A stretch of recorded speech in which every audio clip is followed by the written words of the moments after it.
નમો વરિકંતાણં નમો સિદ્ધાણં નમો વાજરિયાણં નમો યોવજયાણં નમો લોરે સર્વસાહુણાં હસો પંચ નમોકારો સર્વપાવપણાસણો મંગલાણં ચ સૌયસી પરમં હવયમંગલમ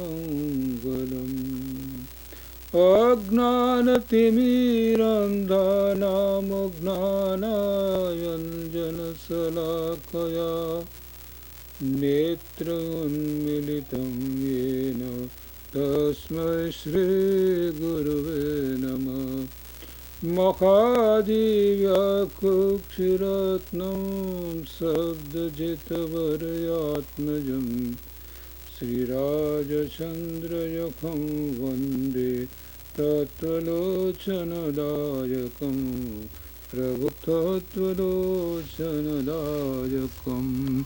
આ સમયસાર શાસ્ત્ર જીવ અધિકાર એટલે આ પૂર્વરંગ જે છે ચાલે છે અને આપણે કાલે 22 ગાથા સુધી પૂરું કર્યું. ત્યાં એ પ્રશ્ન પૂછવામાં આવેલો કે શું આ જીવ અપ્રતિબુદ્ધ જ છે એટલે કે અજ્ઞાની જ છે, અને જો અજ્ઞાની છે તો ક્યારનો અજ્ઞાની છે?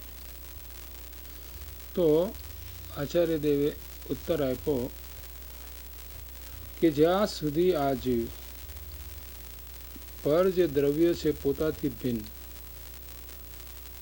એ દ્રવ્યોમાં પોતાપણું જે કરે છે ત્યાં સુધી આ જીવ અજ્ઞાની છે. કેમ કે કોઈ દિવસ પર દ્રવ્ય છે એ પોતાનું થઈ શકે નહીં.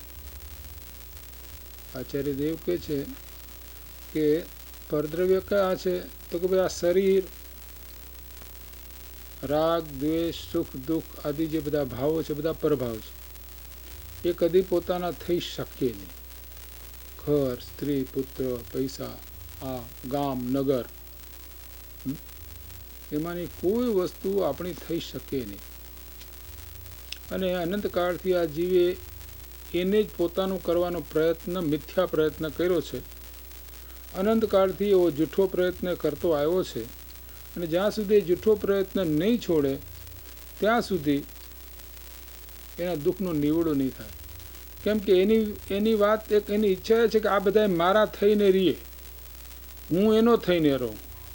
આ ભૂતકાળમાં મારા હતા અને ભવિષ્યકાળમાં બધા મારા થાય. હવે એ કાંઈ બને નહીં અને એનું દુઃખ કાંઈ ટળે નહીં. ઈચ્છા શું કરી? આ બધા મારા થાય, અને મારા થાય તો એ શાંતિ, પણ મારા થાય નહીં. કેમ કે જે સંયોગ છે એનો વિયોગ થયો વિના રહે નહીં. અને જે પર છે પર જ રહે. જીવ કોઈ દી અજીવ થાય નહીં, અજીવ કોઈ દી જીવ થાય નહીં.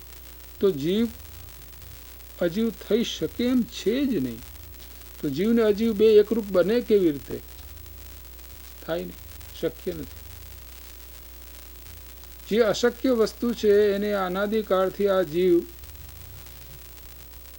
જ્ઞાનીઓ તો કહે છે કે આ જીવે અગર કોઈ પણ મૂર્ખાઈ કરી હોય તો અનાદિકાળથી જે પોતે ન કરી શકે એ કરવામાં જ એને પ્રયત્ન કર્યો છે. એના જેવી બીજી કોઈ મોટી મૂર્ખાઈ નથી. કેમ કે એ કદી પોતાનું થઈ શકે નહીં. રેતીને ગમે એટલી પી લે તો કદી તેલ નીકળી શકે નહીં.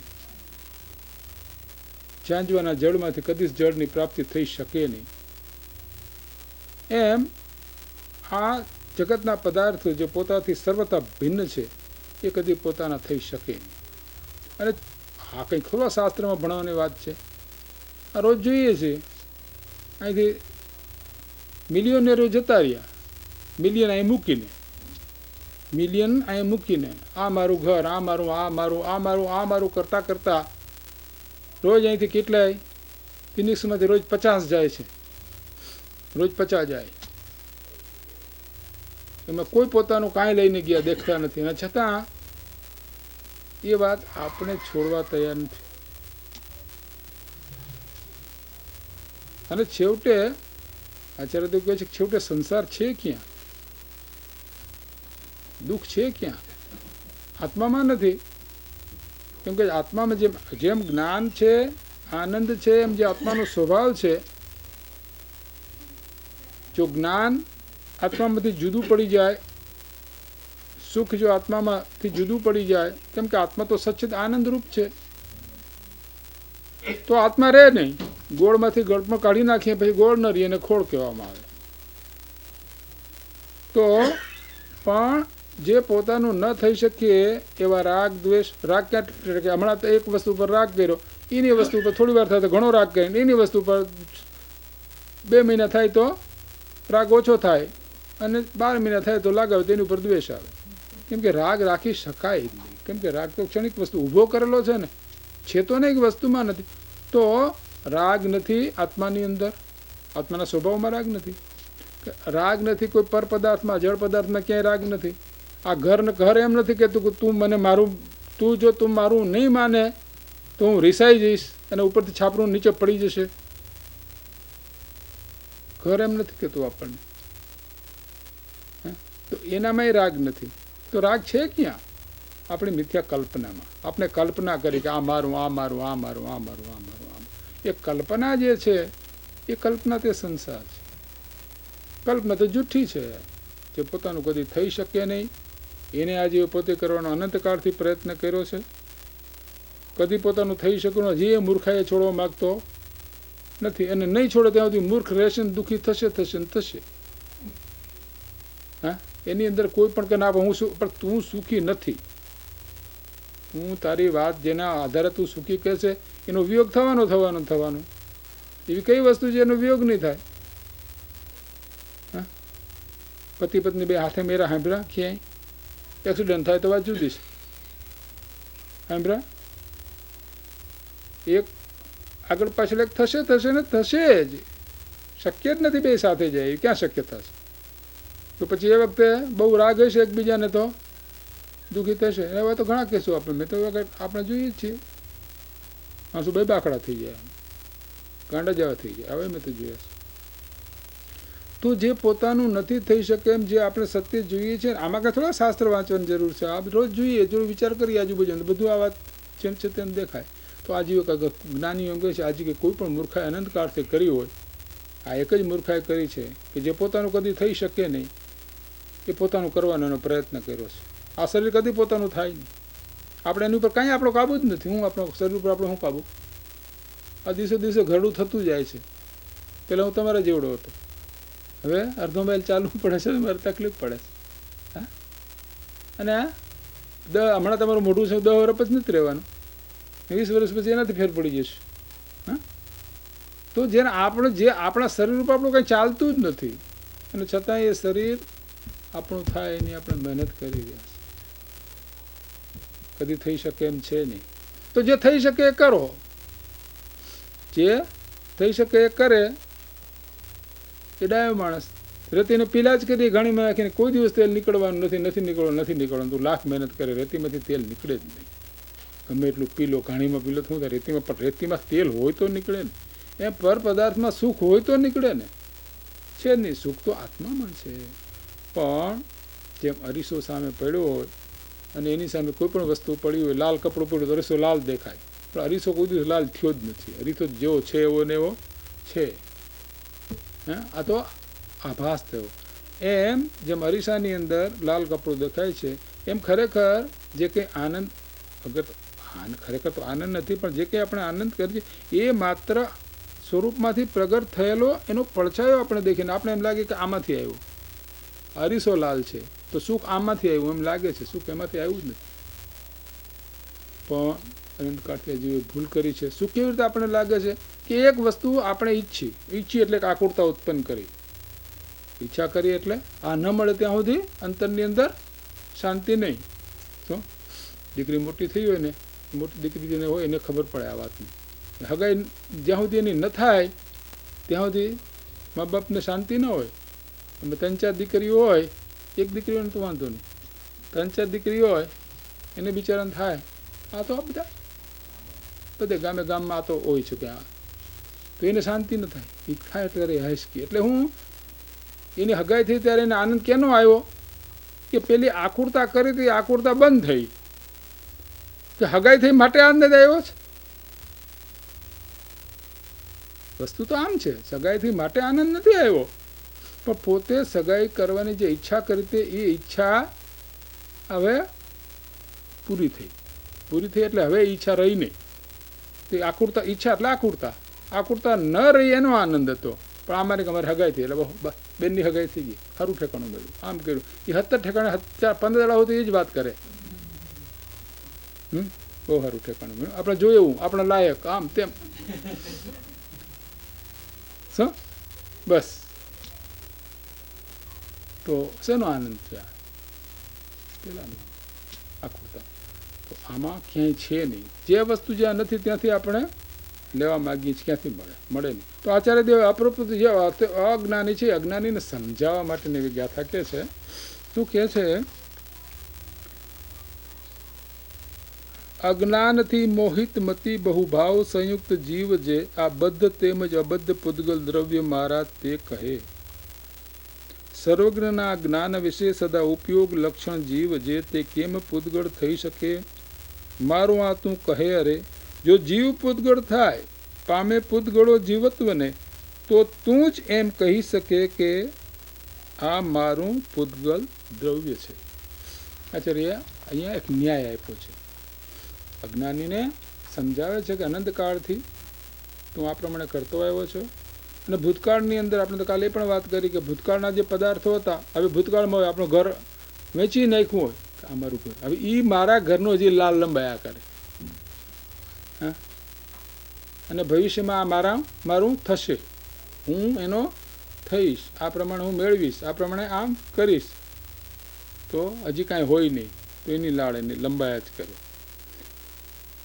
તો આચાર્ય એ આ પ્રતિબુદ્ધને સમજાવવા માટે કહે છે કે ભાઈ, કે જેની મતિ અજ્ઞાનથી મોહિત છે.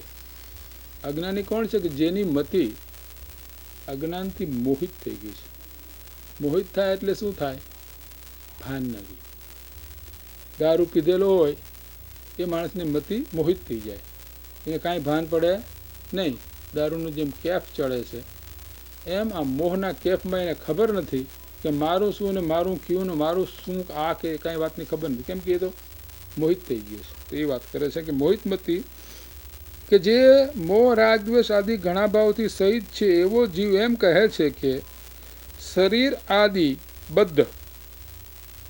શરીર છે આપણા આત્મા અને શરીર એક ક્ષેત્રમાં છે ને, તો શરીર આદિને બદ્ધ કહ્યું કે જેની સાથેનો રાગ આદિ ભાવો, સુખ દુઃખ આદિ ભાવો એ બધા આપણે બહુ નજીકના સંબંધવાળા છે, તો એને બદ્ધ ભાવ કહેવાય.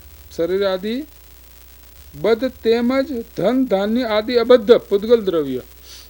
ધન, પૈસા, ધાન્ય આદિ 10 પ્રકારના આપણે ત્યાં કહેવાય છે, બાહ્ય પરિગ્રહના 10 પ્રકાર. આ ઘર, આ તે બધું જે કહેવું, સચિત અચિત, પેલા કહ્યું હતું ને સચિત, સ્ત્રી આદિ એ બધા પદાર્થો સચિત પદાર્થો છે, અને અચિત પદાર્થો આ બધા. તો કે છે કે ધન ધાન્ય આદિ અબદ્ધ પૂતગલ દ્રવ્ય મારું છે. આચાર્ય કહે છે કે સર્વજ્ઞના જ્ઞાન વડે દેખવામાં આવેલો જે સદા ઉપયોગ લક્ષણવાળો જીવ છે. અહીંયા આચાર્યદેવ જીવનું લક્ષણ કહ્યું. આ જીવ કેવો છે? કે સદા જે જ્ઞાન કરનાર છે, સદા જ્ઞાન જ્ઞાન જ્ઞાન જ્ઞાન જ્ઞાન જ્ઞાન. એક પણ પળ નથી કે જ્યારે આપણે જ્ઞાન કરતા જ નથી. તો એ જ્ઞાન, જ્યાં જ્યાં જ્ઞાન ત્યાં ત્યાં આત્મા. આચાર્યદેવે લક્ષણ બતાવ્યું કે ભાઈ આત્મા છે, કે ભાઈ અમારા આત્મા જેવો છે, તો ક્યાં શું કેવી રીતે જો કે ભાઈ જ્યાં જ્યાં જ્ઞાન ત્યાં ત્યાં આત્મા. લક્ષણ જ્યાં જ્યાં જ્ઞાન નથી ત્યાં ત્યાં આત્મા છે જ નહીં. તો જ્ઞાનથી વાળો જ્યાં જ્યાં જ્ઞાન ત્યાં ત્યાં આત્મા. અને આમાંથી આપણામાંથી જો આત્મા નીકળી જાય તો આ શરીર કંઈ જ્ઞાન કરવાનું નથી. શરીર કંઈ જ્ઞાન, હું ગયો સુઈ રહ્યા તે વખતે આ શરીર તો છે ને એની ઉપરથી જતું રહીએ ને, ઉપરથી કાંઈ ને કાંઈ સાપ જતો રહીએ તો આપણને ખબર પડે. ભર ઊંઘની અંદર પડ્યા હોય તો ઘણા માણસોને કાંઈ ખબર ન પડે, ઉપર બધું ગમે થાય. તો શરીરમાં કોઈ જ્ઞાન કરવાની શક્તિ નથી. આ આંગળી કંઈ જ્ઞાન ન કરી શકે, હાથ કંઈ જ્ઞાન નથી કરી શકે, જોઈ શકે છે. તો અહીં કહ્યું કે જે ઉપયોગ લક્ષણ એવો જે આત્મા છે, જીવ છે, તે પૂતગલ દ્રવ્યો કેમ થઈ શકે? કે તું કહે છે કે આ પૂતગલ દ્રવ્ય મારું છે.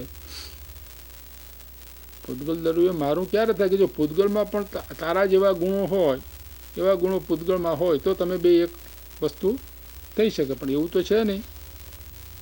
જો જીવ દ્રવ્ય પૂતગલ દ્રવ્યરૂપ થઈ જાય અને પૂતગલ દ્રવ્ય જીવપણાને પામે તો તું કહી શકે કે આ પૂતગલ દ્રવ્ય મારું છે. આ પૂતગલ દ્રવ્ય મારું છે એમ તું ક્યારે કહીશ? જે જીવને પૂતગળ થાય ને પૂતગળ જીવ થાય, પણ એવું તો અનંત કાળથી બન્યું નથી ને બનવાનું છે નહીં. જીવ પૂતગળ થાય અને થાય તો શું થાય? આ તો કે કેમ ન થાય? જો થાય તો શું થાય? થાય તો જગત રહે નહીં, બધા જીવ થઈ જાય, બધા આરોપી થઈ જાય તો આ કોઈ વસ્તુ રહેશે નહીં ને, કાં બધા જળ થઈ જશે તો આ જળને જાણનાર કોઈ નહીં રહે. તો એવું બનતું નથી. જળમાંથી પૂતગળ થાય ને પૂતગળમાંથી જીવ થાય ને જીવમાંથી પૂતગળ થાય એવું ત્રણકાળમાં બન્યું નથી, બનવાનું પણ નથી. કેમ? કે જીવ અને પૂતગળ એ બંને નિત્ય દ્રવ્ય છે, કાયમ ટકે એવા દ્રવ્ય છે. એમાં કાંઈ ફેરફાર થઈ શકે એમ છે નહીં.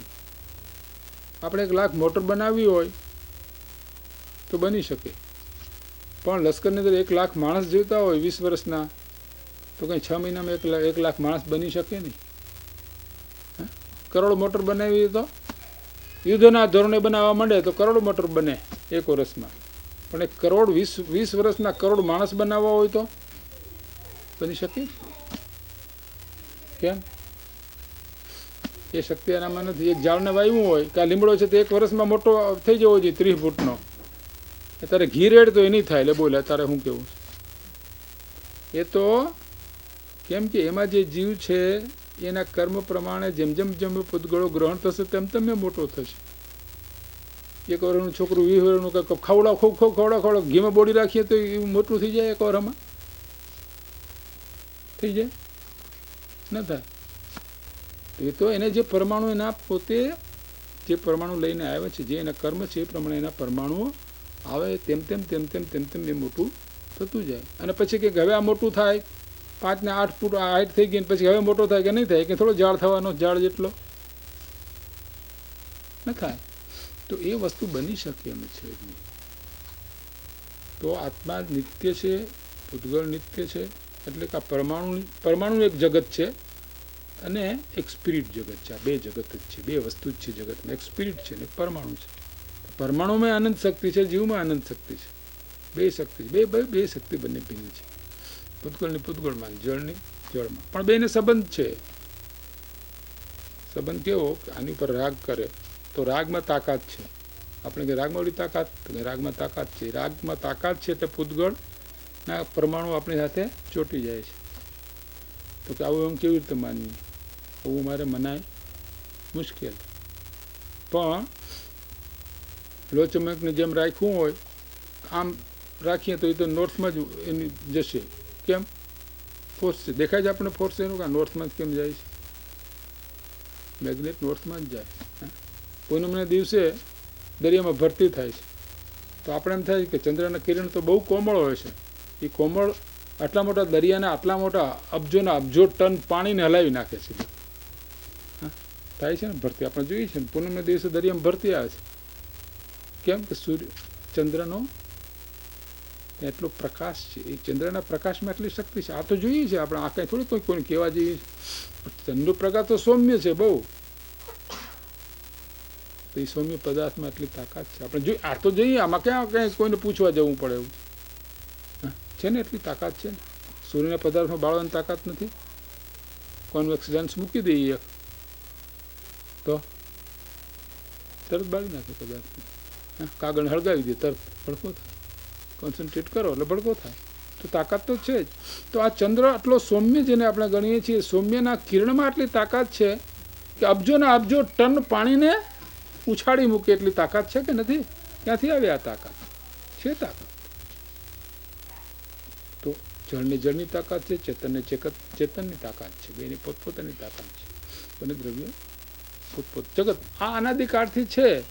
કેમ છે એનો કોઈ પ્રશ્ન નથી. જીવ કેમ છે પણ નિત્ય છે. ક્યારે નવો ઉત્પન્ન થયો જ નથી. આત્મા નવો ઉત્પન્ન થયો નથી જ, થઈ શકે એમ. એને આત્માનો નાશ થઈ શકે એમ નથી. જે નિત્ય છે એનો નાશ ક્યાં, અને નાશ કરીને જશે ક્યાં? કોઈ પદાર્થની અંદર તો આ બધો ખૂબ વિચાર કરીએ તો આ જગતની રચનાનો ખૂબ સૂક્ષ્મતાથી વિચાર કરીએ તો એમ લાગે કે જળ ને ચેતન, જળ કોઈ દી ચેતન ન થાય, ચેતન કોઈ દી જળ ન થાય. આ વાત 100% સાચી છે, સાચી છે અને સાચી છે. જેમાં કંઈ થાય. જળથી ચેતન ઉપજે, ચેતનથી જળ થાય એવો અનુભવ કોઈને ક્યારે કદી ન થાય. ચેતન પામે નાશ તો કેમાં ભળે તપાસ. આ ટેબલ શું નાશ થશે તો હળગી જાય તો એમાંથી ધુમાડો થશે, આ થશે, રાખ થશે, રાખમાંથી ખાતર થશે, ખાતર એમ થશે. પણ ચેતન કેમાં ભળશે? એ કેમાં ભળી શકે એમ છે? તો ચેતન બને દ્રવ્યો નિત્ય છે. અને જે નિત્ય છે, નિત્યને નિત્ય તરીકેનો આપણે સ્વીકાર કરીએ અને બંનેનો ભિન્નતાથી આખા બીજું જૈન બધા દર્શનોમાં કહેવાનું શું છે? આ જ વાત કહેવાની છે કે આ બધી ભ્રમણાઓ છે બધી છોડી દેવા માંગે તો વસ્તુ તો જેમ છે તેમ રહેવાની જ છે. તો અહીંયા એ વાત કરી કે ભાઈ આ વસ્તુ કેવી રીતે બને? તું માને છે કે આ વસ્તુ બની શકે એમ નથી. તો હવે આ અવસર આવ્યો છે. સદગુરુ કહે છે કે અમે અનુભવીને કહીએ છીએ, અમે આત્મા અનુભવ્યો છે, અનુભવથી અમે કહીએ છીએ કે આ શરીરથી આત્મા ભિન્ન છે અને એ સુખરૂપ છે. અમે એ સુખ અનુભવી રહ્યા છીએ.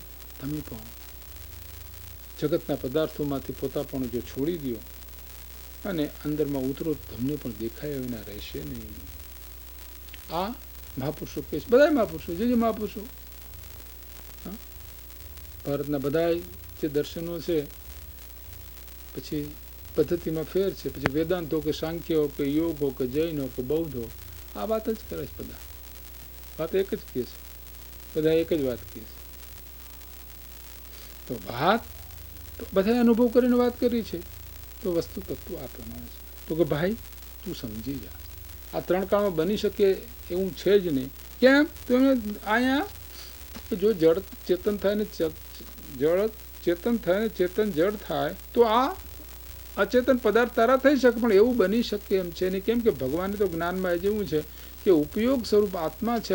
આત્માનું લક્ષણ ઉપયોગ છે અને જળનું લક્ષણ રૂપ, રસ, ગંધ, વર્ણ, સ્પર્શ છે. તો એ આત્મરૂપ થાય નહીં, આ આત્મા જળરૂપ થાય નહીં. બંને ભિન્ન ભિન્ન જ છે. માટે જે તે આ કલ્પના કરી છે કે આ બધી વસ્તુ મારી છે, તો કલ્પના તું છોડી દે. કલ્પનાનો સંસાર છે. જ્ઞાન થશે ત્યારે જ્ઞાનીને શરીર તો રહે જ છે, જ્ઞાનીને ઘર પણ રહે છે, અને જ્ઞાન હોય પેલા છોકરા હોય ન હોય એવું કંઈ થોડું, પણ છતાં સમજે છે. એને સમજ આવી ગઈ છે. આટલું કરવાનું તો સમજ કરવાની, બીજું કંઈ. પણ અનુભવની સમજ, માત્ર બુદ્ધિની સમજ અહીં કામ નથી. આ અધ્યાત્મ માર્ગની અંદર પેલા બુદ્ધિથી સમજાવવામાં આવે છે અને એથી તર્કથી આપણે સમજવાની કોશિશ કરીએ છીએ. પણ છેવટે તો અનુભવ થાય તો જ આ વાત ટકે. અને એક વખત અનુભવ થઈ ગયો પછી એ વાત જતી નથી. અને અનુભવ થયા પછી સુખ મળતું નથી, બજાવવાનો કોઈ પ્રશ્ન ઉપસ્થિત થતો નથી. અંદરથી આપણને એવી વાત જ આવે તો પછી એમ કદી કલ્પના પણ ન થાય કે આ શરીર મારું છે, એવી કલ્પના પણ થતી નથી. પછી આ શરીર મને કાંઈ સંબંધ નથી. એવું સાક્ષાત અનુભવ સુભગભાઈ હતા તો મરણ પથારી પર હતા. 8 દિવસ પહેલાં એમને આ પ્રમાણેનો અનુભવ થયો. પછી એમ કાગળ લખ્યું કે 8 દિવસથી હું આ દેહ અને આત્માને બેને સતત ભિન્ન અનુભવી રહ્યો છું. એમ કપડબેને કાગળ લખ્યું. મરણ પથારી 8 દિવસ પછી તો એમનું દેહસ્વરૂપ થઈ જાય છે. તો આ વસ્તુ અનુભવની છે. મહાપુરુષો કયા છે કહી શકે છે. એ વાત અહીંયા કહી. હવે આ અજ્ઞાની જેવી પૂતગલ દ્રવ્યને પોતાનું માને છે તેને ઉપદેશ કરી સાવધાન કર્યો છે કે જળ અને ચેતન દ્રવ્ય બંને સર્વથા જુદા જુદા જ છે. કદાચિત કોઈ પણ રીતે એકરૂપ થઈ નથી થતા એમ સર્વજ્ઞે જોયું છે. માટે હે અજ્ઞાની, તું પરદ્રવ્યને એકપણે માનવું છોડી દે અને વૃથા માન્યતાથી હવે તું શાંત થા. હવે કહે છે કે ભાઈ અહીંયા આચાર્ય દેવની બહુ કરણો આવે છે,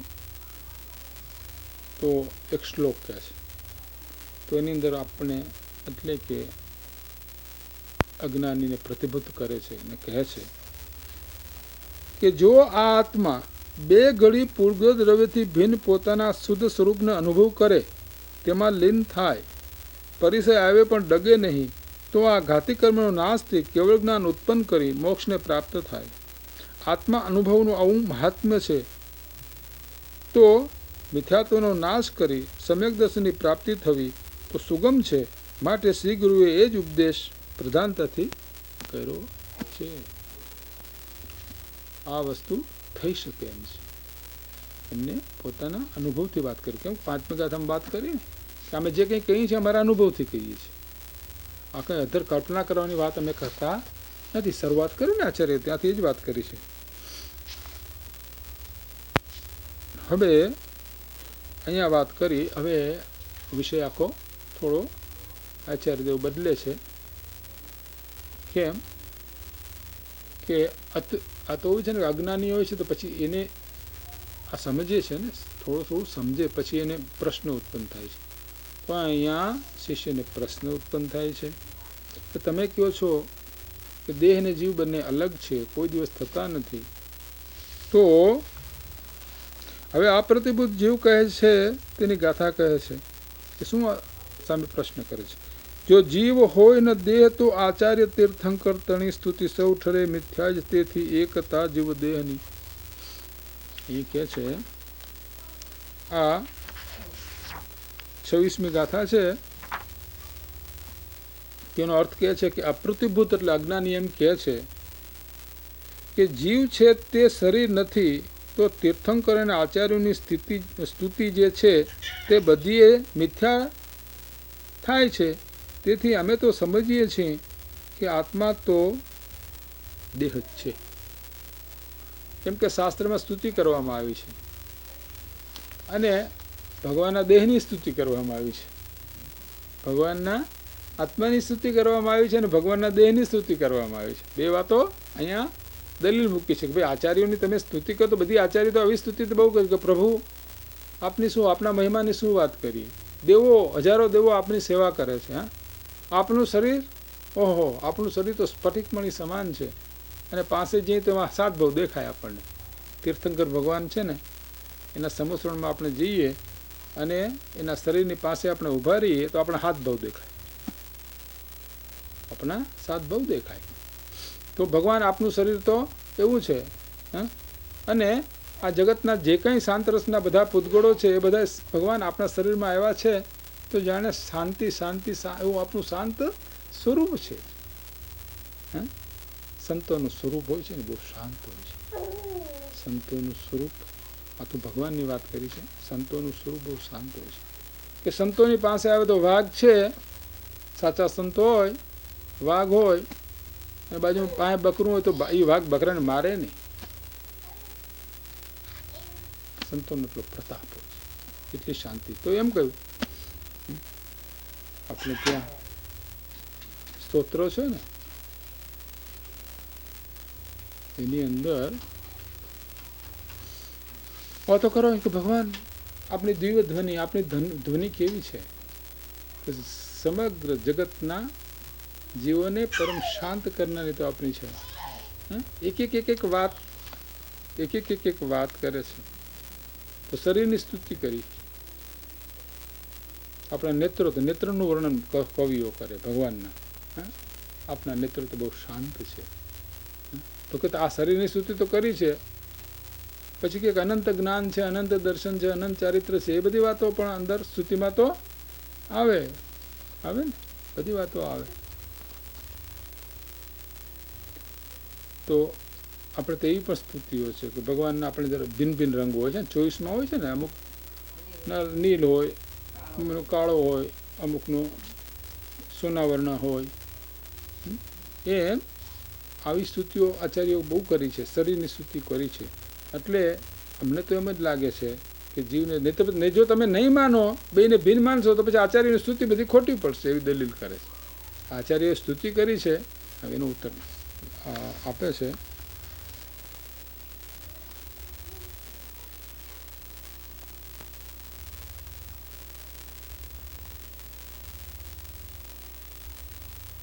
શું કહે છે અહીંયા? સ્તુતિનું વર્ણન કર્યું. કેવી સ્તુતિ કરી છે આચાર્યો? આચાર્ય એક શ્લોક લખેલો છે કે તીર્થંકર આચાર્યો વાંદવા યોગ્ય છે. કેવા છે તે? પોતાના દેહની કાંતિથી દિશાઓને નિર્મળ કરે છે. પોતાના તેજ બદલે ઉત્કૃષ્ટ તેજવાળા સૂર્યાદિકના તેજને ઢાંકી દે છે. પોતાના રૂપથી લોકોના મનને હરી લે છે. દિવ્ય ધ્વનિથી વાણીને કાનોમાં સાક્ષાત અમૃત વરસાવે છે અને 1008 લક્ષણોના ધારક છે. એવા એ ભગવાન આપ છો. આવી સ્તુતિ આપણે ત્યાં કરવામાં આવે છે. આ તો બધી દેહનું વર્ણન થયું. આ તો ભગવાનના દેહનું વર્ણન થયું.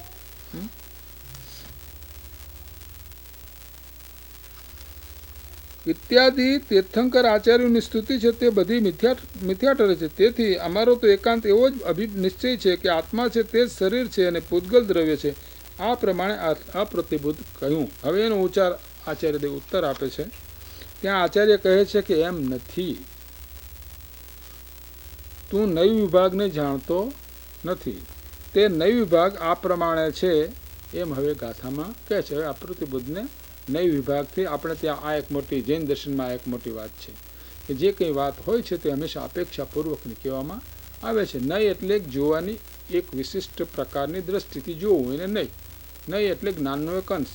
એક અપેક્ષાએ આ વાત આવી છે. બીજી અપેક્ષાઓ, અનેક અપેક્ષાઓથી એક વાતનું વર્ણન કરવામાં આવે. કેમ કે એક માણસ જ હોય તો એની અનેક અપેક્ષાએ આપણે એનું વર્ણન કરીએ ત્યારે માણસનું વર્ણન પૂરું થાય. કોઈને કહ્યું કે ભાઈ આ કોણ છે, આ કોણ છે, આ હર્ષદભાઈ કોણ છે, તો હર્ષદભાઈને આપણે ઓળખાણ કરવી હોય તો અનેક રીતે કરવી પડે. એક રીતે ન થાય.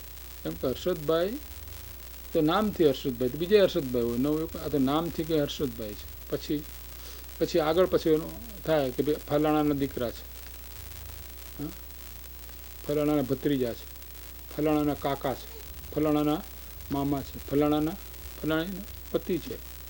તો અને પછી એ તો આવી વાત થઈ. પછી ધંધાદારી વાત આવે. એન્જિનિયર છે, અહીંયા કામ કરે છે. કેમ કે બીજાને હું હવે તમે કોના જમાય છો એ તમે જે ઠેકાણે નોકરી કરો એને શું જરૂર? તમે કોના જમાય છો ને શું જરૂર? હર્ષદભાઈ કોના જમાય છે કે આઈ એમ નોટ કન્સિડર. તું કેટલું ભણ્યા ભાઈ વાત કર ને ભાઈ, ક્યાં કેટલું કાંઈ એક્સપિરિયન્સ શું છે તમારે એ વાત કરો. તો એ માણસને તો એ વાત જોઈએ છે. તો એ બધી વાતો કરીએ ત્યારે આપણને એનો ખ્યાલ. પછી ભાઈ એનો સ્વભાવ કેવો છે, એનું જ્ઞાન. તો બધી રીતે આપણે જોઈએ, એક રીતે જોઈએ તો કંઈ પૂરું આવે. એમ એક વાતને જોનાર એક દ્રષ્ટિ, એને નહીં કહેવામાં આવે છે.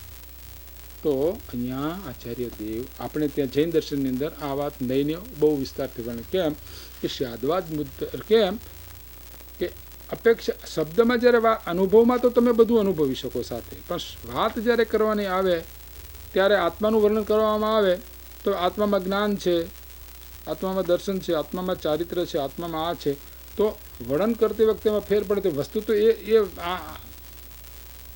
આત્માની અંદર જ્ઞાન, આનંદ બધું એક જ સમયે છે કે જુદું જુદું સમયે છે, પણ વર્ણન તો બધા જુદા જુદા સમયે થવાના છે. એટલે વર્ણનની અંદર હંમેશા એક વાત જ આવી શકે, બે વાત, બધી વાતો ન આવી શકે. અનુભવમાં બધી વાતો આવી શકે.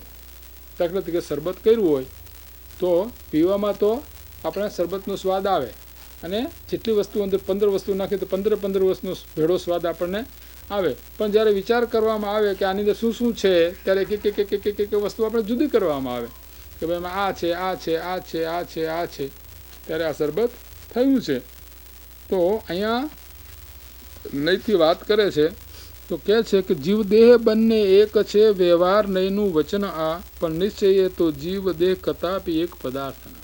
આચાર્ય દેવ કહે છે કે ભાઈ વ્યવહાર નહીં તો એમ કહે છે કે જીવ અને દેહ એક જ છે, પણ નિશ્ચયનું કહેવું છે કે જીવ અને દેહ કદી પણ એક પદાર્થ નથી. આ શાદવાદ વ્યવહારથી કહેવાય. કૂતરું હોય ને આપણે વ્યવહારથી જીવ કહીએ છીએ કે નથી કહેતા? કૂતરું હોય તો શું કહીએ આપણે? જીવ કહીએ. કેમ? એનો જીવ જોઈએ છીએ આપણે, એનો આત્મા જોઈએ છીએ. પણ આ શરીર એવું છે કે જે જ્ઞાન કરે છે આમાં આત્મા હોવો જોઈએ એવું આપણે અનુમાન એની ક્રિયાથી કરીએ છીએ. કૂતરાને આપણે બોલાવ્યું, કૂતરાનો રોટલો નાખ્યો, તું કરી ફટ દઈને એને સાંભળે ને તરત આવે કે નથી આવતું? જ્ઞાન કરે નથી કરતું, કાં તો મને બોલાવે છે, હે મને બોલાવે છે. તો ગાય ઊભી જ ના આવે, કૂતરું દોડતું આવે. આપણે તો આ રોજ હોય છે ને ભારતમાં તો જ્ઞાન કર્યું ને કામ મને બોલાવે છે ને મને કાંઈક આપવા, રોટલો આપવા માગે છે, તો એનું જ્ઞાન. તો આપણે એમ કહીએ કે આ હવે આપણે એનો આત્મા જોયો નથી, પણ વ્યવહારથી આપણે એને આત્મા કહીએ છીએ. કેમ કે ત્યાં આત્મા અને જળ બે સાથે છે, છતાં આપણે એને આત્મા કહીએ છીએ કે ભાઈ આ જીવ છે, આ જીવ છે. કેમ કે ત્યાં જીવ છે, જળ પણ છે અને જીવ છે, બે સાથે છે, તો આપણે એને કહીએ કે ભાઈ આ જીવ છે. તો વ્યવહારથી બેયને એક કહી. જ્યાં જ્યાં આવું શરીર છે, જે સ્થળે જે જળ પદાર્થની અંદર આ પ્રકારની ક્રિયાઓ થાય, જ્ઞાનની ક્રિયાઓ થાય, તે ઠેકાણે આત્મા છે એ નક્કી થાય છે. માટે આ બે વસ્તુ માટે વ્યવહારથી એને આપણે જીવ કહી દીધો. કે ગાય છે જીવ છે, ભેંસ છે જીવ છે, ઝાડ છે એમાં પણ જીવ છે. એનો કોઈ આત્મા આપણે જોતા નથી, પણ એની ક્રિયા ઉપરથી આપણે નક્કી કરી છે. તો વ્યવહારથી આપણે એને જીવ કહીએ, વ્યવહારથી આપણે એને જીવ કહીએ છીએ. તો આચાર્ય એમ કહે છે કે ભાઈ વ્યવહારથી એમ જ વાત થાય. આ મારું ઘર છે, વ્યવહારથી શું કહેવાય કે આ મારું ઘર છે. તે વખતે ક્યાંય વ્યવહારથી તો જ્ઞાનીઓ એમ જ બોલે. જ્ઞાની એમ ના બોલે કે આ મારું ઘર નથી, પણ જ્ઞાનીના અંતરમાં છે કે આ મારું ઘર કોઈ દી થઈ જશે. આ તો કહેવા માત્ર છે, આ મારું થઈ શકે નહીં. પાડોશી હોય ને આપણે કાકો કહીએ, આપણે ખબર છે કે કાકો ચોડો છે, પણ છતાં આપણે એને કાકો કહીએ છીએ. તો એ તો ભાઈ કહેવા માત્ર છે, ખરેખર એમ છે નહીં.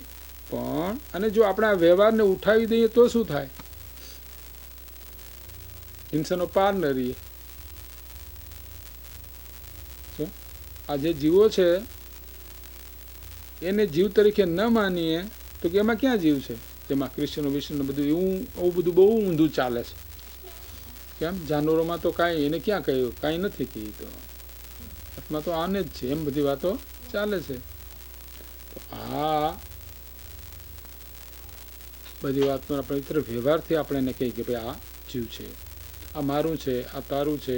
જ્ઞાનીઓ એમ પણ આવે તો એક મારા પત્ની છે એમ વાત કરે નહીં, પણ અંદરથી ખબર છે કે આ બધા સંબંધો કેવા છે. તો વ્યવહારથી તો એમ જ વાત થાય ને, વ્યવહારથી એમ બીજી કાંઈ વાત ન થાય. પણ નિશ્ચયથી જ્યારે વાત કરવામાં ખરેખર શું છે તો ભાઈ ખરેખર આત્મા અને દેહ બંને ભિન્ન છે. કોઈ દિવસ આત્મા દેહરૂપ થાય નહીં, દેહ કોઈ દિવસ આત્મારૂપ ન થાય. આ વાત સાચી વાત જો કરે તો એ કૂતરું છે એ કાયમ માટે કૂતરું છે, મરી જાય તો કૂતરો બીજો દેહ ધારણ કરશે, ત્રીજો દેહ ધારણ કરશે, પછી માણસનો દેહ થાય અને માણસ કૂતરામાં જાય. મોટા મોટા રાજાઓ અને આ ને હોય ને કૂતરા થઈને જાય, જાનવરોમાં જતા રહે તો પછી શું? તો કાયમ માટે થોડો છે એમ. તો પેલો અંદર આત્મા છે તો કાયમ છે. તો એને જેવા પાપ પુણ્ય કર્યા છે એ પ્રમાણે એને દેહની પ્રાપ્તિ થવાની છે. તેમ છતાં એની અંદર જે દેહ પરમાણુને જુદા થઈ છે. મરી જશે એટલે પરમાણુ એકે નથી રહેવાનું શરીરનો. કૂતરાનું શરીરનું થોડું રહેવાનું છે. કાગડા બાગડા બધા ગીધડા ને કાગડા બધા ખાઈ જશે. શું કરશે? બીજું શું થવાનું છે? યાદ થશે, પૂરું થશે. અને આત્મા બીજું શરીર ધારણ કરશે. તો નિશ્ચયથી કોઈ દિવસ દેહ અને આત્મા બને એક થાય. તો અહીંયા આચાર્ય એવું કહે છે કે વ્યવહાર નીતિ ભાઈ એ કહેવાય કે જીવ ને દેહ બને એક જ છે, પણ નિશ્ચય નીતિ આ વાત યોગ્ય નથી. વ્યવહાર નહીં તો આત્મા અને શરીરને એક કહે છે અને નિશ્ચય નહીં ભિન્ન કહે છે. તેથી વ્યવહાર નહીં એ શરીરનું સ્તવન કરવાથી આત્માનું સ્તવન માનવામાં આવે છે. વ્યવહાર નહીંથી આત્માનું સ્તવન માનવામાં આવે છે. તો આ વ્યવહારથી વાત કરવામાં આવી છે. જે કંઈ ભગવાનના શરીરની જે સ્તુતિ કરવામાં આવી છે એ વ્યવહારથી કરવામાં આવી છે, નિશ્ચયથી નથી. તો અહીં આગળ પછી 28મી ગાથામાં કહે છે આ જ વાતને હવે ગાથામાં કહે છે કે જીવથી જુદા પૂતગલ મૈયા દેહની સ્તવિનીય મુનિ માને પ્રભુ કેવળીનું વંદન થયું, સ્તવના થઈ. એટલે કે જીવથી ભિન્ન આ પૂતગળમય દેહની સ્તુતિ કરીને સાધુ એમ માને છે કે મેં કેવળી ભગવાનની સ્તુતિ કરી છે, વંદના કરી છે. કેમ કે ભગવાન તીર્થંકર હોય તો એ ભગવાન તીર્થંકરનો જે આત્મા છે એ તો આપણને કંઈ દેખાય નહીં, પણ છતાં એ ભગવાન છે, તીર્થંકર છે, અને બાહ્ય આ બધી વાતો જોઈએ કે આ કોઈ મહત પુરુષ છે ને આપણે એની સ્તુતિ અને હંમેશા અંતરંગમાં પણ ઉતરવાને માટે એક પોતાની સ્થિરતા માટે પણ આપણે હંમેશા ભગવાનની સ્તુતિ કરીએ છીએ. ભગવાનની સામે જોઈને આપણે પહેલાં એકાગ્ર થઈએ છીએ.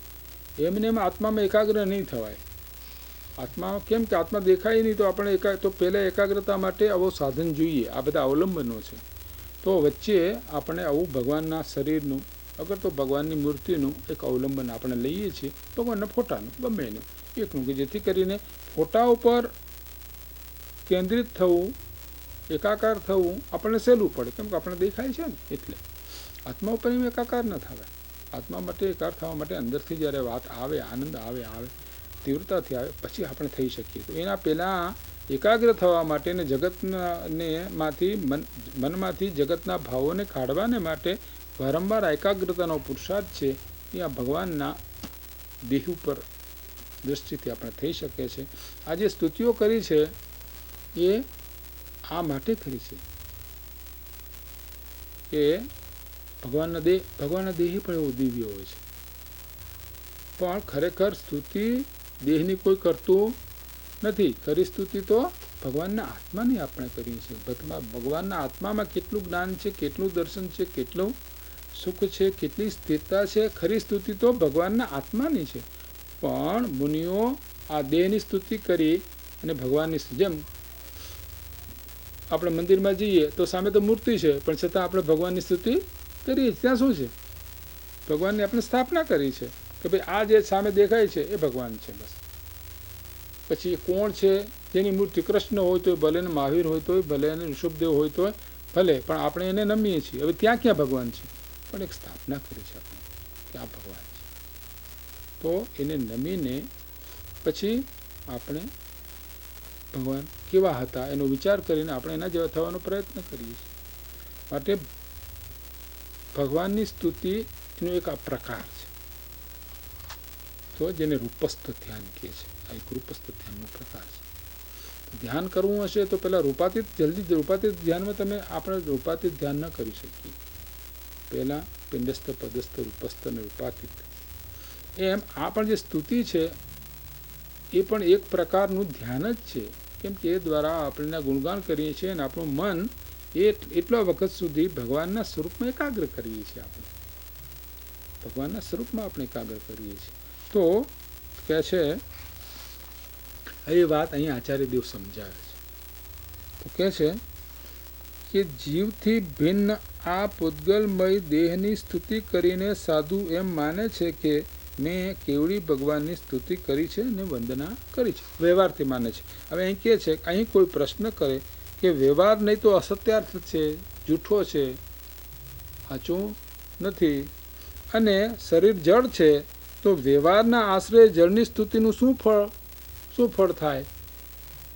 પ્રશ્ન કરે છે કે ભગવાનના શરીરની અગર તો ભગવાનની મૂર્તિ જળ જ છે ને. ભગવાનની મૂર્તિ છે તો એમાં થોડા ભગવાન બેઠા છે, એ તો જળ જ છે. તો કે જળની સ્તુતિ કરવાથી શું ફાયદો થાય એમ કહે છે. પ્રશ્ન પૂછો કે આ તો જળ છે તો જળની સ્તુતિ કરવાથી શું ફાયદો? ચેતનની સ્તુતિ કરવાથી તો કંઈ કે થાય કે ભાઈ એમનામાં જેવા ગુણો છે એવા ગુણોની આપણે સ્તુતિ કરીએ તો એવા સ્તુતિ જેવી આપણે સ્તુતિ એવા આપણે થવા માટેની સ્તુતિ કરીએ છીએ. પૈસાદાર થવું હોય, જેને પૈસા બહુ ગમતા હોય, કોની સેવા કરે? પૈસાદારની સેવા કરે, કેમ કે એની પાસે પૈસા મળે. ભિખારીની થોડી સેવા કરે? ભિખારીની સેવા કરે શું થાય?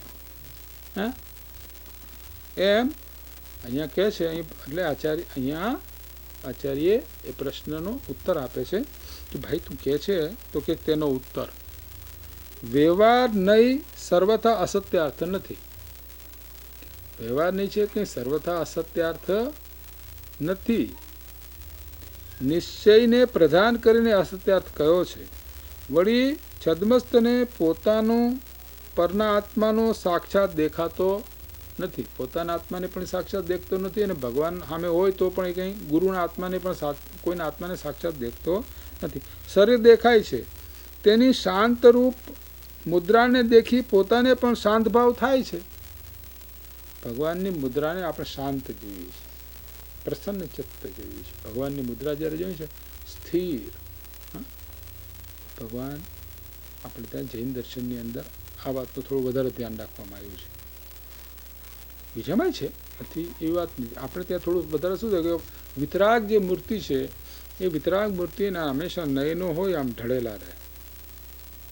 શ્વેતાંબર જે મંદિરમાં જે ચક્ષુ નાખે છે એક પરંપરા એવી થયેલી છે. ખરેખર ભગવાન આપણે સામે આમ આંખ ઉગાડીને જોયું કે ભગવાનને કેવળ જ્ઞાન છે. આંખે ભગવાન જોતા જ નથી. કેવળ જ્ઞાની આંખે જુએ જ નહીં.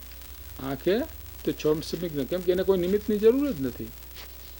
તો ભગવાનના હંમેશા નયન હોય, ઢળેલા હોય, શાંત એમની મુદ્રા હોય.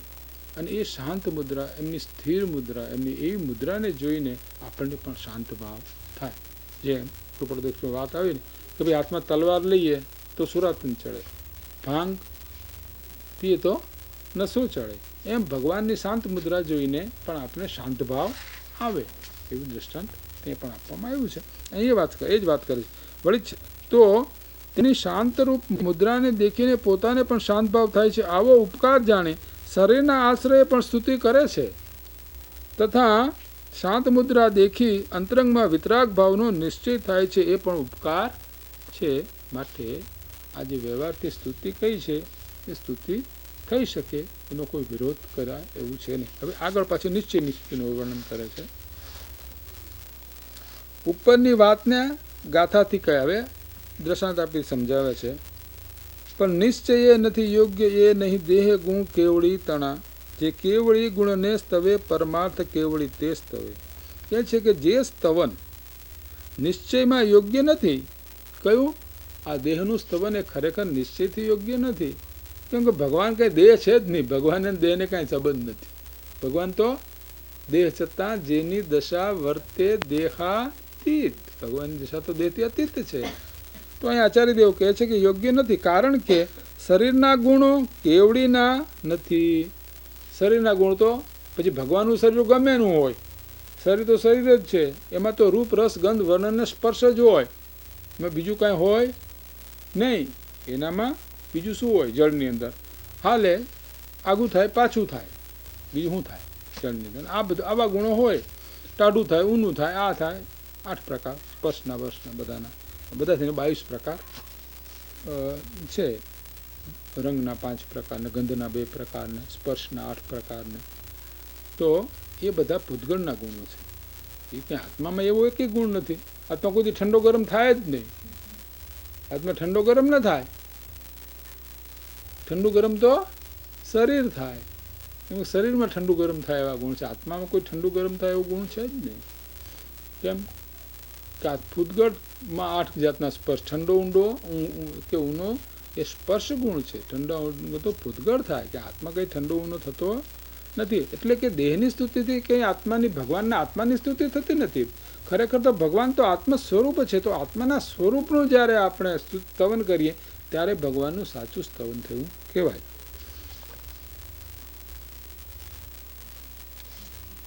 કારણ કે શરીરના ગુણો કેવડીના નથી. જે કેવડીના ગુણોની સ્તુતિ કરે છે તે પરમાર્થથી કેવડીની સ્તુતિ કરે છે. હવે અહીં વાત કરી કે નિશ્ચયથી અગર ભગવાનની સ્તુતિ આપણે કરવી હોય તો ભગવાનના જે ગુણો, એટલે ભગવાનના આત્મામાં જે ગુણો છે એ ગુણોની સ્તુતિ કરીએ તો ભગવાનની સ્તુતિ, ભગવાનનું જેવું સ્વરૂપ છે એવા સ્વરૂપની સ્તુતિ કરીએ ત્યારે ભગવાનની સ્તુતિ થાય. ભગવાન અને શરીર એ તો બધે ભિન્ન છે. છતાં દરેક સંપ્રદાયની અંદર શરીરની સ્તુતિ કરવામાં આવી છે. કૃષ્ણને જ્યારે કહેવામાં આવે તો બંસી વગાડતા કૃષ્ણને હંમેશા ઊભા રાખવામાં આવે છે. અને પછી જ્યારે ભાગવત આપણે સાંભળીએ ત્યારે કૃષ્ણનું બહુ વર્ણન આવે. નાના કૃષ્ણના પગ, કૃષ્ણના જ્યારે બાળક હતા તેના હાથનું તો મોટું બધું વર્ણન આવે, હાથોનું વર્ણન. આ મહાપુરુષો બહુ સરસ વર્ણન કર્યું છે. એમ કે એમના પગ કેવા હતા. આ ભાગવતની વાત કરું તો કે પગ કેવા હતા કે તો લાલ કમળ લાલ આવે ને, બસ એના જેવા તો એમના કૃષ્ણ ભગવાનના પગ હતા. કૃષ્ણના પગનું વર્ણન આવે છે. એમ દરેક વસ્તુનું વર્ણન આવે. એમ ત્યાં કે આવું બધું વર્ણન કેમ કરવામાં આવે છે કે પોતાનું જે મન છે એ મન ભગવાનમાંથી બહાર ન જાય. આની પાછળનો આગો આ છે કે ભગવાન એવું છે ને કે જેની ઉપર આપણે પ્રેમ હોય એનું બધું આપણને ગમે. જેની ઉપર પ્રેમ હોય એની ઉપર આપણે બધું ગમે. કેમ કે એની ઉપર પ્રેમ છે. પ્રેમ છે. ગુણ ન હોય તો પ્રેમ હોય તો વર્ણન ના આવે.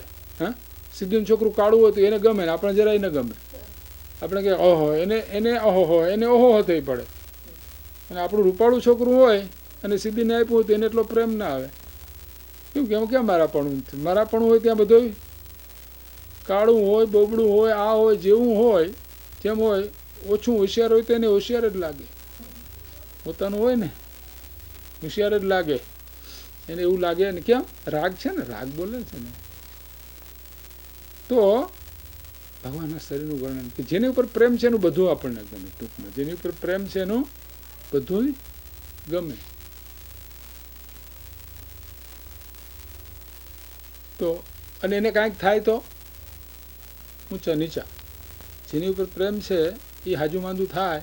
એમાં એકને એક છોકરું હોય, એમાં એકને એક છોકરો હોય અને એ જ્યારે માંદો પડે અરે ઊંચા નીચા. આપણે છોકરા તો એના જેવડા બિચારા કેટલાય હોસ્પિટલની અંદર માંદા છે. તો આપણને કાંઈ થતું નથી. ઘણા છોકરાને માંદા કેટલાય માંદા હોસ્પિટલો બધી ભરેલી જ હોય છે.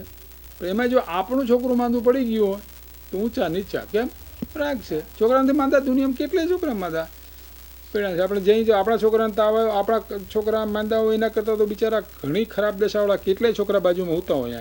ત્યાં આપણે તમારે હું ત્યાં જઈને પૂછીએ આપણે તો ખબર પડે. તો આપણે થાય કે આપણા છોકરાને તો કાંઈ નથી, આ તો 2 દાડામાં તાવ ઉતરી જાય, આમાં તો કેટલી ઉપાધિનો પાર નથી, તો બિચારો 6 મહિને છૂટશે. પણ છતાં આપણને દુઃખ એનું નથી થતું. દુઃખ કોનું થાય છે? આપણા છોકરાને કાંઈક થયું હોય એનું. એમ જેની પ્રત્યે આપણે પ્રેમ છે, ભગવાન પ્રત્યે આપણે પ્રેમ છે, તો ભગવાન આપણે બધું ગમે. અને બીજું છે કે આપણે નજર ભગવાનમાંથી દૂર કરવા માગતા નથી. એટલે ભગવાનની આંખનું પણ વર્ણન કરીએ, ભગવાનના શાંત સ્વભાવનું પણ વર્ણન કરીએ, ભગવાનના મુખાકૃતિનું વર્ણન કરીએ. અરે ભગવાનના પગનું વર્ણન, ભગવાનના ચરણાવિંદનું વર્ણન કરવામાં આવે. ભગવાનની બંસીનું વજન, કૃષ્ણની તો બંસીનું વર્ણન હોય. ધ્વનિ છે ને, એક ધ્વનિ છે. ધ્વનિથી આખું અનુસંધાન થાય છે. ધ્વનિ અનુસંધાન. જેમ આપણે ત્યાં ઓમકાર ધ્વનિ છે ને, એમાં શબ્દ નથી. ભગવાનની વાણીમાં શબ્દ ન હોય. ભગવાનની વાણીમાં શબ્દ ન હોય. આપણે બોલીએ એવી ભગવાનની વાણી, આ તો વેખરી વાણી, આની કોઈ કિંમત નથી. આપણે બોલીએ છીએ વાણીની કાંઈ કિંમત નથી. ને પેલી તો ભગવાનની વાણી કેવી હોય? અસ્ખલિત એક, એનું એક જ રૂપ હોય. દિવ્ય ધ્વનિ એને કહે છે, દિવ્ય ધ્વનિ. ઓમ, બસ એવો ઓમકાર આખો ધ્વનિ હોય. એ વાત અહીંયા કૃષ્ણની બંસીમાં કહે છે. કૃષ્ણ જે કહે છે બંસી કંઈ બોલાવતા નથી. કૃષ્ણની બંસી સાંભળે છે અને ગોપીઓ બધી જાય. તો ભગવાનની વાણી ઓમકાર ધ્વનિ હોય છે. બધી જ ઘણી બધી વાતો છે. તો અહીંયા તો ભગવાનની વાણીનું વિસ્તારથી આપણે તે વર્ણન છે. હા, અને કવિઓ પદ્મનંદી આચાર્ય એટલે કે ભગવાનની વાણી એટલી મીઠી હતી કે આ શેરડી છે ને એ શરમાઈને ચીચોડામાં પીલાઈને મરી ગઈ. ભગવાનની વાણી સાંભળી એટલી બધી મીઠી હતી. પદ્મનંદી આચાર્ય એક ઠેકાણે વાત કરે. આ તો બધા કવિ છે. ભગવાન એવું છે જ્યારે જેને આત્માનું દર્શન કર્યું છે એને ભગવાન સિવાય બીજું કશું દેખાતું નથી. જ્યાં જુએ તેને ભગવાન દેખાય છે. આ બાળક જુએ તો એને ભગવાન દેખાય. આ બાળક જુએ તો બાળકમાં એને ભગવાન દેખાય છે. જે કંઈ જુએ એને ત્યાં એને ભગવાન દેખાય છે. તો પછી ભગવાનની વાણીમાં આવી વાત કરી છે. અરે કે ભગવાનની વાણી કેવી? ભગવાનની વાણીમાં એટલી મીઠાશ છે કે આપણે સાંભળ્યા છે. જ્ઞાનની વાણીમાં એટલી મીઠાશ છે માણસ થાકે નહીં, કલાકો સુધી સાંભળે. એટલે કેમ કે નિર્દોષ વાણી હોય છે. શું લઈ લેવું છે અમને? સહજ આત્માને સ્પર્શીને આવતી વાણી હોય છે, તો એની ન થાય. તો ભગવાનની વાણી એટલી મીઠી હતી તો આચાર્ય તો એવું કહે છે કે આ શેરડી શરમાઈ ગઈ અને ચીચોડામાં પીલી એને આપઘાત કર્યો. એને ભગવાનની વાણી અરે કે મારા કરતાં તો આ વધારે મીઠી છે. આજુ ને આ તો આચાર્યો બધી વર્ણન કરે, વાણીનું વર્ણન. તો ભગવાનની વાણી, ભગવાનના શરીરનું આદિનું વર્ણન કરે છે આચાર્ય વર્ણન. આપણે તો બહુ દેવગામ સ્તોત્રો આદિ બધા સ્તોત્રો છે ને, મોટા મોટા સ્તોત્રો છે આપણે. કલ્યાણ મંદિર સ્તોત્ર, દેવાગમ સ્તોત્ર, ભક્તાંબર સ્તોત્ર. ભક્તાંબરમાં એક વાત બહુ સરસ કહી છે, ભગવાન આ જગતની અંદર જેટલા શાંત રસના પૂતગળો હતા એ બધા પૂતગળો પ્રભુ આપના શરીરમાં આવીને બેઠા છે. હા, સરસ પ્રમાણ કર્યું છે ભક્તાંબરમાં. ભક્તાંબરની અંદર ભક્તાંબર તો એક સિમિલીઓ આપી છે અને એક જેને અંતરથી, આ તો બધા જ્ઞાનીઓના અંતરના વાણીઓ છે, અંતરની સ્પર્શાઈને આવેલી બધી વાણીઓ છે. ભગવાનનું જ્યારે વર્ણન કરવા બેસી જાય, પુરાણ લખી નાખે. સ્તોત્ર લખ્યો છે, દેવાગમ સ્તોત્ર. હવે દેવાગમ સ્તોત્ર તો એક સ્તોત્ર છે, એની ઉપર 70,000 શ્લોક પ્રમાણ તો ટીકા છે, ગંધસ્થી ટીકા. એવા ભાવો ભરી દીધા હોય છે એક સ્તોત્રની અંદર. તો આ ભગવાનના સ્તોત્રો આપણે ત્યાં ઘણા છે, કલ્યાણ મંદિર સ્તોત્ર ને દેવાગમ સ્તોત્ર ને. દેવાગમ સ્તોત્ર બહુ સરસ છે. આપતો મીમાંસા છે, 70,000 શ્લોક પ્રમાણ તેની ટીકા છે. શ્વેતાંબરને પણ આ માન્ય છે ને, દેવાગમ સ્તોત્ર શ્વેતાંબરને પણ માન્ય છે. આની અંદર છે, આમાં છે દેવાગમ સ્તોત્ર. બીજા દેવાગમ સ્તોત્ર છે.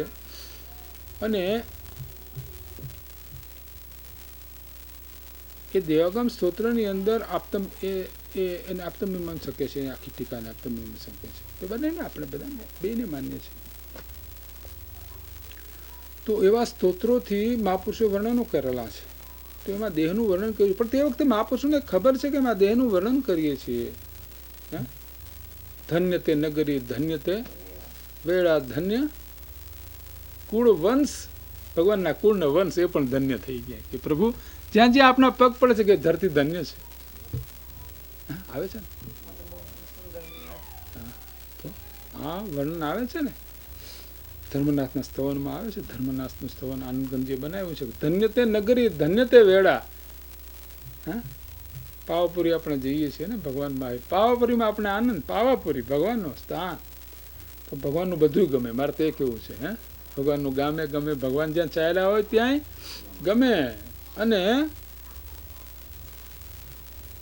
વલ્ભાચાર્ય થઈ ગયા, તો વલ્ભાચાર્ય જ્યાં જ્યાં